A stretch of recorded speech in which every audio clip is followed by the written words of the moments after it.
ਵਾਹਿਗੁਰੂ ਜੀ ਕਾ ਖਾਲਸਾ ਵਾਹਿਗੁਰੂ ਜੀ ਕੀ ਫਤਿਹ। ਸਾਧ ਸੰਗਤ ਜੀ, ਅੱਜ ਜੋ ਸ਼ਬਦ ਅਸੀਂ ਤੁਹਾਡੇ ਨਾਲ ਸ਼ੇਅਰ ਕਰਨ ਜਾ ਰਹੇ ਹਾਂ ਉਹ ਹੈ ਝੱਖੜ ਛਾਂਗੀ ਮੀਂਹੋਂ ਵਰਸੈ ਭੀ ਗੁਰ ਦੇਖਣ ਜਾਈ। ਇਹ ਸ਼ਬਦ ਸ਼੍ਰੀ ਗੁਰੂ ਗ੍ਰੰਥ ਸਾਹਿਬ ਜੀ ਵਿੱਚ 757 ਅੰਕ ਤੇ ਪਾਇਮਾਨ ਹੈ। ਸੂਹੀ ਮਹਿਲਾ ਚੌਥਾ ਜੀ ਦੀ ਟਿਊਨਿੰਗ ਹੈ। ਆਓ ਜੀ ਅਸੀਂ ਸ਼ਬਦ ਸ਼ੁਰੂ ਕਰੀਏ।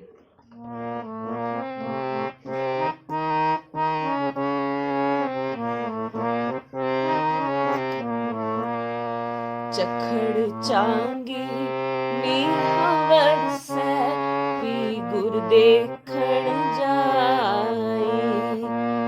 ਝੱਖੜ ਚਾਂਗੀ ਮੀਂਹ ਵਰਸੈ ਭੀ ਗੁਰ ਦੇਖਣ ਜਾਈ। ਭੀ ਗੁਰ ਦੇਖਣ ਜਾਈ। ਭੀ ਗੁਰ ਦੇਖਣ ਜਾਈ।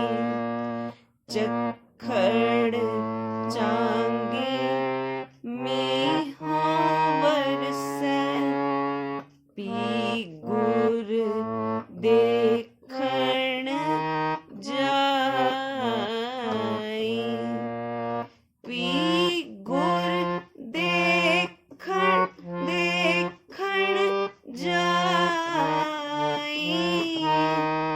ਭੀ ਗੁਰ ਦੇਖਣ ਜਾਈ। ਭੀ ਗੁਰ ਦੇਖਣ ਜਾਈ।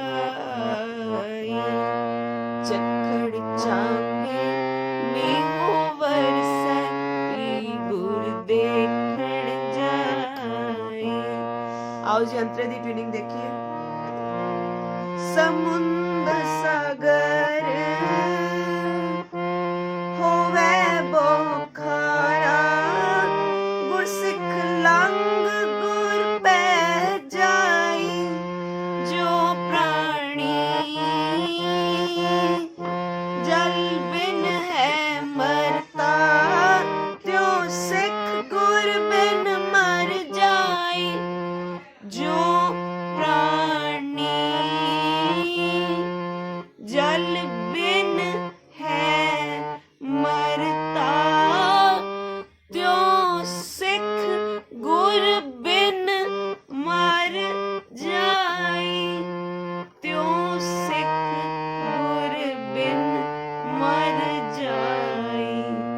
ਤਿਉ ਸਿੱਖ ਗੁਰ ਬਿਨ ਮਰ ਜਾਈ। ਝੱਖੜ ਚਾਂਗੀ ਮੀਂਹੋਂ ਵਰਸੈ।